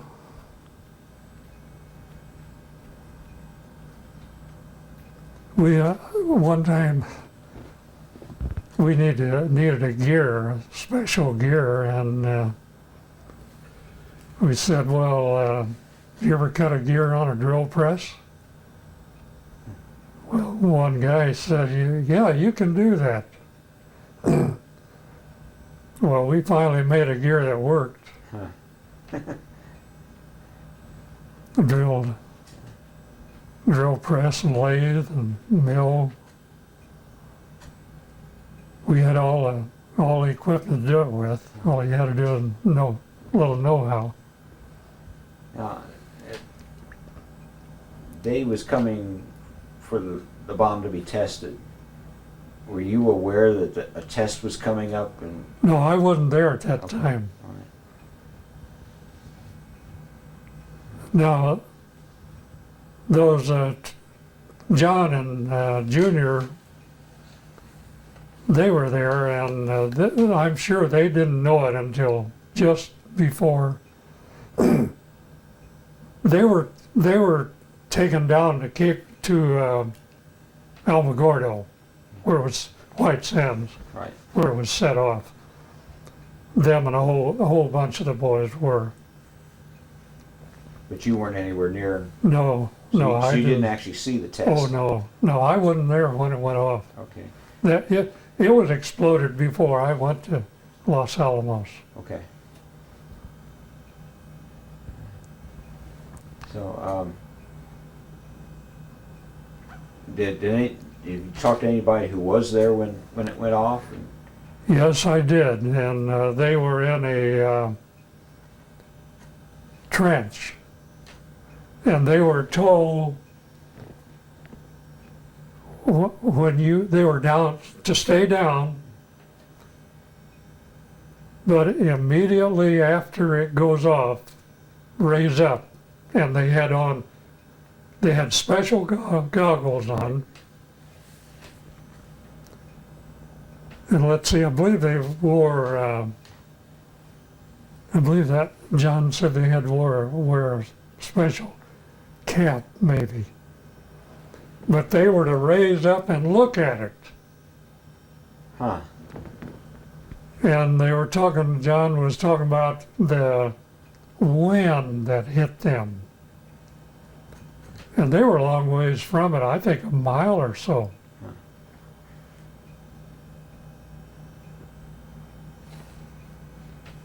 But no, I didn't get to see that. But this is what, after the flash, then they looked at it? They weren't asking them to look at the flash, were they? Yeah, They did? yeah, that's why they had those goggles, colored Oh. goggles. Probably just overpowered those goggles and. Oh, I would They think were so. Right, yeah. I would think so. They said a blast of air hit them in the right. Apparently, when they stood up, they were just maybe exposed from here up. Yeah, so it wouldn't knock them down, but Yeah. it'd definitely feel like, wow. Do you know if any of them had cancer in later years or may have? No, I don't. You know, I've wondered about that. Yeah. No, they've discovered in Japan where those people had got all that radiation that it didn't affect them the way they thought it would. They don't have nearly the cancer they thought they would have. Right. Yeah, that was an awful thing. I have a picture of Enola Gay with Tibbets in it. We can't find it. Oh. I wanted to show it to you. And I have a picture of Hirohito's horse, Yeah. the white horse. Yeah. It's here somewhere. So It's where were you when we actually delivered the bomb and dropped it? Oh, I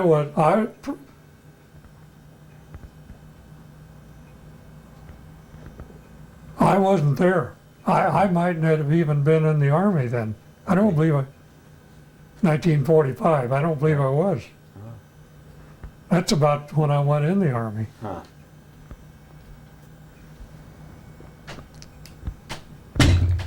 So where did you actually muster out of the Army?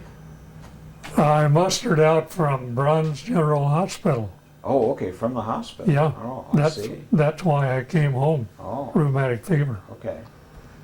There were a lot of the boys there from, well, there were boys there from, that was on the Bataan Death March. Them guys were in awful shape, some of them. Did they ever tell you much about it? Oh yeah, that one did. Told me how they stole sugar.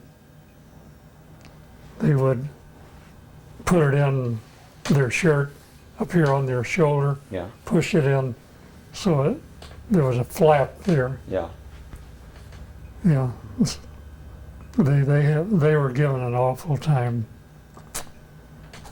I've often wondered if that fellow lived. I'm sure he didn't live long.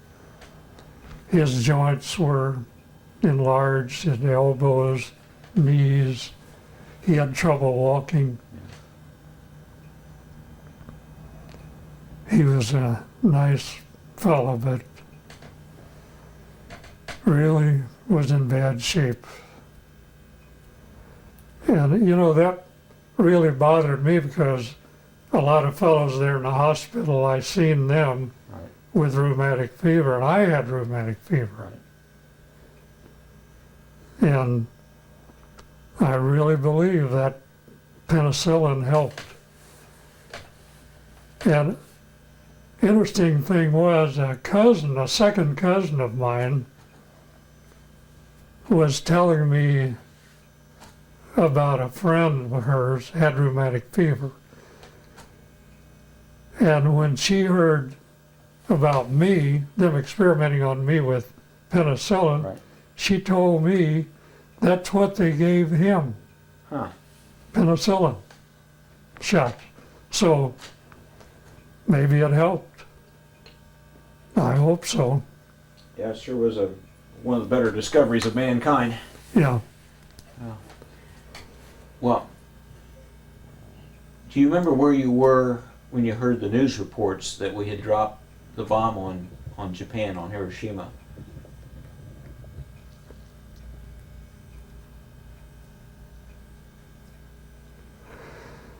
Well, let's see. I We're still- remember where I was when President Roosevelt, when they announced his death. Yeah, go ahead and tell me that story.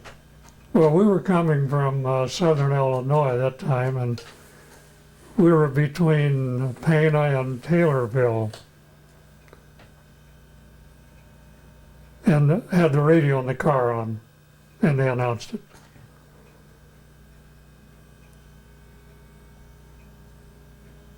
But the bomb, I can't quite place that time. Do you recall what you thought when you heard the story? Oh yes, we talked about it about all them people. Yeah.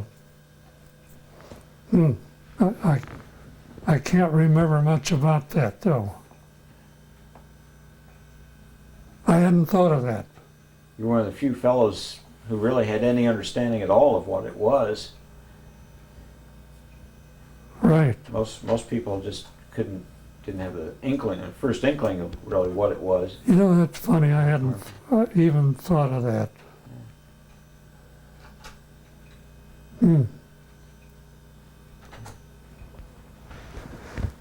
Yeah, that was I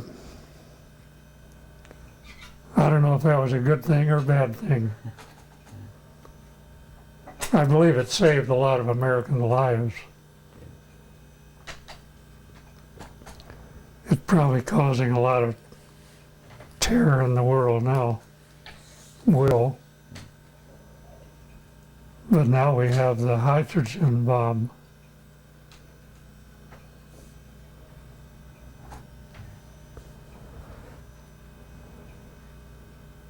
Well, those, see, I was only in there 11 months and something, just about almost a year. And Jenny said when Jim was born, first thing the doctor said, more cannon fodder. That's a horrible thing to say. Yeah. Come on. Yeah, that's what she said he Gee said. whiz. Pretty cynical doctor. Well, I'll tell you, I've had a pretty good life though. We were very fortunate, Jenny and I. We haven't had a lot of illness in the family. My dad died of lung cancer. Mom lived to be 92, I believe it was. Grandpa and Grandma was long lived. Dad lived to be 78, and he died of lung cancer from Yeah. cigarettes. Oh my. I remember the day he stopped smoking. He was 35 years old. We'd been to church, and the preacher went home with us from church. Louis Simmons and his wife. And they were sitting on the front porch talking after dinner. And Dad and Louis decided to stop smoking. Dad went in the house, got his bag of RJR tobacco, opened that up, and I can still see it drifting down. Went back in the house, got his pipe, broke it, threw it, never smoked again. How about that? Louis Simmons, in about 3 weeks, he was smoking again. Your dad was a cut above. Yeah. He was quite Never heard Dad say a cuss word. Never knew of him taking a drink of liquor. He was a good guy. And you went, after the war, you went back to work at Caterpillar? Yeah, our job was saved. Okay. Yeah. Yeah, we went right back on the job I had. And then I went into planning. So I ended up, I was a process manufacturing engineer. Caterpillar was pretty good to me. Well. Spent 35 years there, and then my son retired from there. Yeah. You didn't wind up as cannon fodder, did he? No, Great. That's cool. my one cousin retired from there. He was over all the cafeterias worldwide. I had another, Virgil became vice president of Caterpillar. He grew up on the farm next to us. He was a little shirt tail relation.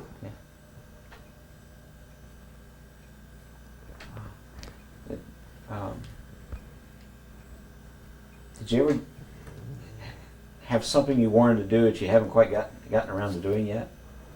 Well, yes, I wanted to do more traveling. Ah. I wanted to see some of the world, but I didn't get to do that. We did do some traveling in this country, but I always did want to go to China. Oh, okay. And that's from school. One of the teachers, and I'm sure it was Orland Meisel, talked a lot about China being such a great country. And I always wanted to go to China. Is there any particular thing you want to see in China? Not really. I thought it would be interesting to go there and see the wall and see the people, and they just always seemed to me like they were nice people. I think I'd like to go and see the Great Wall and then go home. Oh, yeah?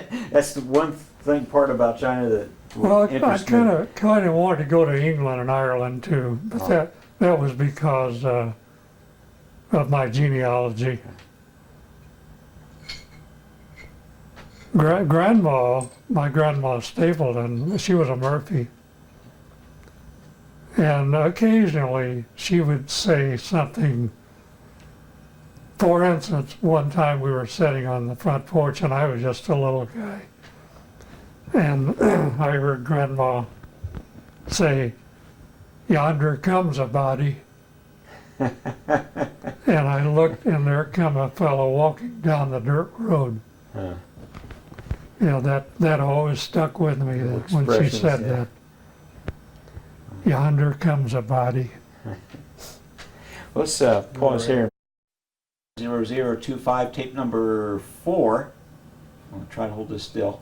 And this is your badge that would allow you to go to any area? Yes, that is it. It's a metal badge. And pretty good detail there. Handsome young fella. Huh. Okay.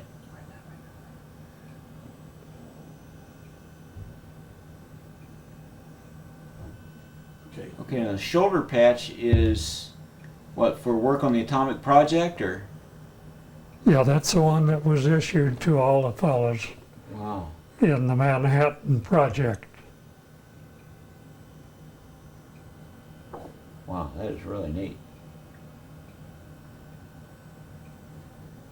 And this makes it official. Your dog tags.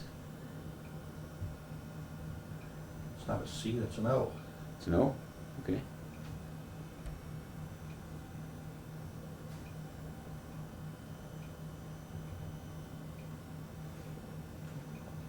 Four 6031992.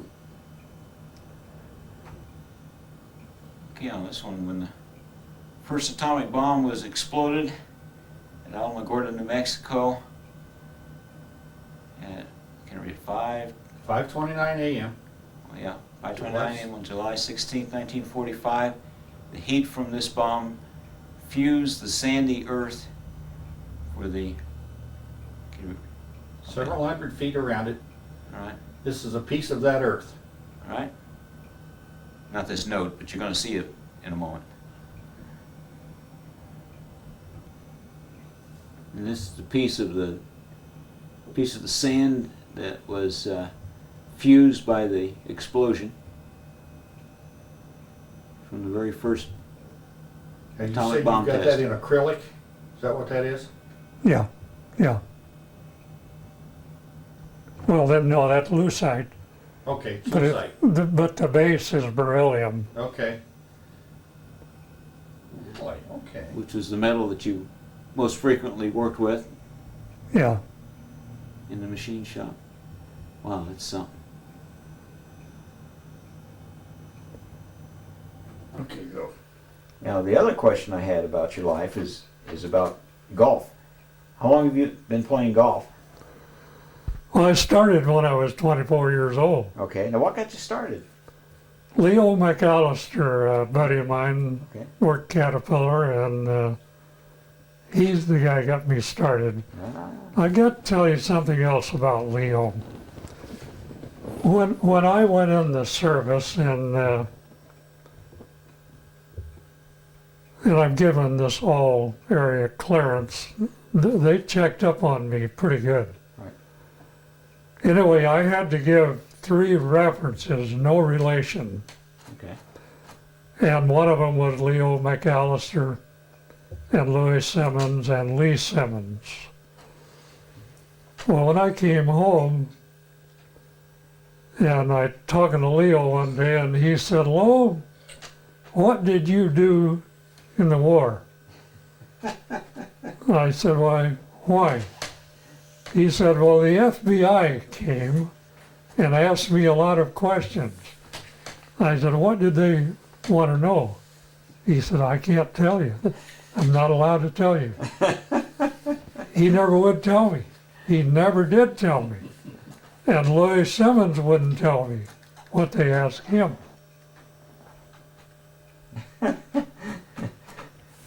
So he had to keep a secret So they're about both, whether or not you could keep a secret. and all 3 of my references are dead. I'll never know. I'll be there. All right, so now I've allowed you to travel anywhere in the world, giving you all the time and money. Now I'm going to give you the same opportunity. You can play any golf course in the world. Oh my. Oh, I wouldn't mind playing one of those where they're holding the British Open right now. Oh, okay. What was St. Andrews or? Oh, that's St. Andrews. That'd be interesting to play that. Yeah. Oh yeah. I've played a lot of golf. I stopped playing 2 times, but I always go back. Once I retired, I started again. And I'm not a bad, even now I'm not a bad golfer. But I did at one time play fairly good. Okay, what's your handicap? I don't know, Okay. but I can shoot my age all right. Okay. I may not live long enough to shoot my age. Well, I'm 87, so Like I said, I may not live long enough to shoot my age. yeah. But golf is a lot of fun. Golf helps keep me active. I do woodworking. I'm working on a little woodworking project right now. I have one project finished. I'm working on another one. 2 put in the mail, and I needed some genealogy information from a family, and I contacted them, and took the lady about a month, but she sent me some good information, so I'm going to send her a box. Ah, it's very nice. Would you like to see that box? I sure would. Can I walk? When we get done, we'll come. All right. Oh, did you want to put it on film? Oh, no, that's okay. Okay. Just something I do. And so I've built some furniture. I built my youngest daughter, a queen size bed, headboard, solid white oak. Wow. Where did you get your skill in woodworking? Well, I just learned it. If you can do machine work, your woodwork is natural. Right. And my grandpa used to build coffins. Ah, okay. Well, he made them out of solid walnuts. The last one he built was for a child. But I do not remember who the child was. I think it was Dorothy Scott, but I'm not sure. I used to watch him build those. He had walnut in the attic for his own coffin, but he lived too long. Oh. By the time he died, they didn't hand build coffins anymore. There's a place in Anderson that does custom coffins, Oh, really? and they make beautiful pieces of work. Yeah, Grandpa used to build them out of solid walnut. Yeah.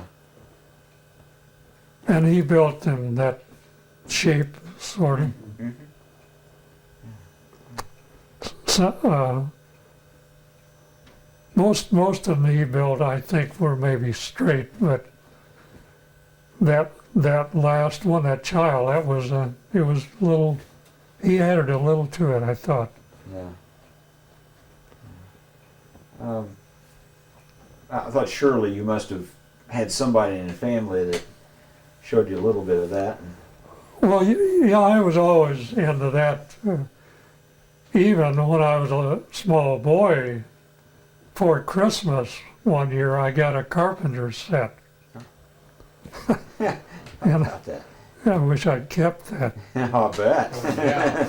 That'd be something. It was in a wood box, Huh. dovetailed yet. Oh my word. Yeah, it was a box about that long, and the corners were dovetailed. Yeah. Man, Wait. no box joint. I mean, not dovetailed. Hey, you're lucky to get something that's in shrink wrap and Yeah. breaks in Yep. 10 minutes. Another thing we used to do when we were growing up, Dad played the fiddle, and he played the guitar, and he taught singing a little bit. And so we had a band. I played the guitar. Yeah. My oldest brother played the French harp, we call it, harmonica. Right. He also played an accordion. Dad played the fiddle, the violin. My younger brother didn't play any, but we all sung. And my brother and I sang on WEBQ Harrisburg. Did you Some. really? Yeah. The tornado came. We never did buy new instruments. Huh. They're all gone. Just like that. Dad's old fiddle, I don't know how old that old fiddle was. We had a Gibson guitar, a flat one. Right. And Lee Simmons was a musician. He and Luther and Ollie, and they were good. Very good. We used to play with them a lot, and almost every Saturday we played music at somebody's house. Sang and play. Remember some of the type of music you would sing? Oh, we played those old songs. Over the Wave was one that Dad liked to play on the fiddle. Yeah. You never hear that anymore. And we'd sing that song, Coming Around the Mountain, Oh, yeah. and a lot of those old songs. Yes, sir, we would go to somebody's house almost every Saturday night and play music. Boy, you have some wonderful memories. Well, that was great. Wonderful stories. Well, and it was great because, hey, Dad could sing. He was a good singer. And Lee Simmons ordered a new guitar, and I have it today. Ah. Can you still play? I can't play. My finger just won't do it. Well, Lee said, he told us when my guitar comes, he said he thought it would be in by Saturday night, and he wanted us all to come to his house. Okay. The mailman brought it. Can you imagine that? A Gibson guitar from Sears Roebuck, carried by the mailman, drove a one-horse hack. Yeah. Ed Gwynn was the mailman's name, and he delivered that guitar. I can still smell that guitar when it was brand new. Oh, wow. Well, Lee died years ago now, and his widow had that guitar. She lived in Vienna, Illinois, in Johnson County, and I went to see her one day, and I asked her about the guitar. Whatever happened to the guitar? She said, it's sitting right in here in the corner. And so I said, could I see it? And sure. And I said, well, I remember this guitar from the day Lee got it from Sears Roebuck. I said, are you ever going to sell it? She said, well, I would sell it. I said, what do you want for it? She said, well, would $35 be too much? I said, I don't know what it's worth, but now I've had it for, I'd say 15 years or so, maybe longer. But I gave her $35 for it. And a few years ago, Bill Robinson, he's a good musician. Before I retired, he talked to me one day and he said, Lowell, could I borrow that guitar? And I don't know, what do you want to do with it? He said, I want to take it down to Lincoln. And I want a guy down there to see it. He told me his name. He said, we've got a little jig going in Lincoln, and I want him to hear that guitar. And I let him take it. So I've had it a long time. More time passes so fast, because I've been retired 28 years. My Lynn, I've had that guitar a long time. Well, it's not just good music, good memories. But, so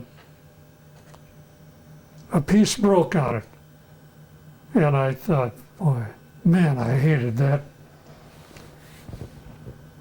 So I went to a music store here in town, a dealer, and he said, yeah, we can buy that part, but it'll cost you money. I said, what kind of money? It probably cost you a little over $100. Holy smokes. It did. So, but I bought it anyway, what the heck. Oh, my. Put it on the guitar. I'll have to show it to you. Okay. Well, you can't think of anything else we've not covered? Okay. Well, we always give our veterans a chance to say a few words for posterity. You have any words of wisdom you like to share with folks? Oh my.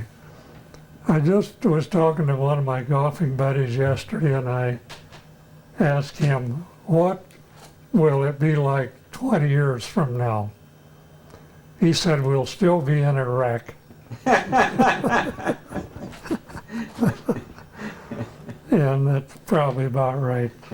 Well, let's hope not. I hope not too. I don't have any great thing to say about, I've had a good life. I've had an enjoyable life. I can't wait to get up in the morning. And I heard a man years ago say, many years ago, say something that stuck with me. He said, when you get up in the morning, you have two choices, to be happy or be unhappy. He said, I choose to be happy, and I've always done that. That always stuck with me. And I've always tried to do that. Have a good outlook of the day. There were times last winter when I fell in the driveway and broke my ribs, and I got a little down then, but I got myself up. Well, it shows. It shows. Well, I tell you, I get up in the morning. I get up before Jenny does, and she might not want me to tell you this, but I know she appreciates it. I always go in her room and blow in her hair, and she'll turn her head and look up at me every time. It wakes her up. Well, I got a feeling she's a real sweetheart. She is. You could tell just when I first saw her at the door, I said, that's a good one. Yeah, she is. Yes, Jenny is a little above to me. She's a great grandma. Oh, our grandchildren and great grandkids just love her. I can imagine. Well, Sergeant, I want to thank you for this interview and thank you for your Well, service to our I'm country. glad to